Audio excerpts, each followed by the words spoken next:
প্রিয় দর্শক, আসসালামু আলাইকুম। আশা করি সবাই ভালো আছেন। আজকে বানাবো একদম রিফ্রেশিং আর হেলদি একটা ড্রিঙ্ক বা বাঙ্গি স্মুদি। তো তৈরি করার জন্য এখানে নিয়ে নিয়েছি 2 কাপ পরিমাণে পাকা বাঙ্গি। এগুলোকে আমরা ছোট ছোট কিউব করে কেটে নিয়েছি। এতে করে ব্লেন্ডার করতে অনেক সুবিধা হবে। এখানে একটা ব্লেন্ডার জাগ নিয়ে এখানে বাঙ্গিগুলো দিয়ে দিচ্ছি।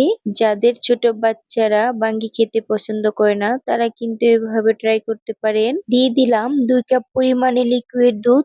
এগুলোকে আমি আগে থেকে জাল করে ঠান্ডা করে নিয়েছি ফ্রিজে রেখে। আর দিয়ে দিলাম হাফ কাপ পরিমাণে টক দই। লেবুর রস দিয়ে দিচ্ছি 1 চা চামচ। গোলমরিচের গুঁড়া দিয়ে দিচ্ছি হাফ চা চামচ। বিট লবণ আর রেগুলার লবণ মিলিয়ে দিয়ে দিচ্ছি অল্প পরিমাণে। এখানে লবণটা না দিলেও চলবে, কারণ আমরা দুধ দিয়ে শরবতটা তৈরি করছি।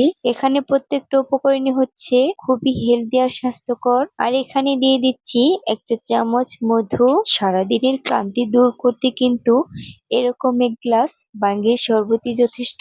আর এখানে দিয়ে দিচ্ছি হাফ কাপ পরিমাণে চিনি। আপনারা মিষ্টির পরিমাণটা আপনাদের পছন্দের মতো অ্যাডজাস্ট করে নেবেন। মিশ্রণগুলো আমরা এখন ব্লেন্ড করে নিয়েছি। এখন আমরা এগুলোকে সার্ভ করে দেখাবো।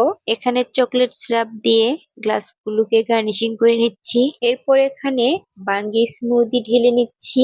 আমরা এখানে যে পরিমাণে বাঙ্গি নিয়েছিলাম, আমাদের এখানে 3 গ্লাস পরিমাণে বাঙ্গি স্মুদি হয়েছে। এই তো হয়ে গেল আমাদের কোল কোল বাঙ্গির লাচ্ছি।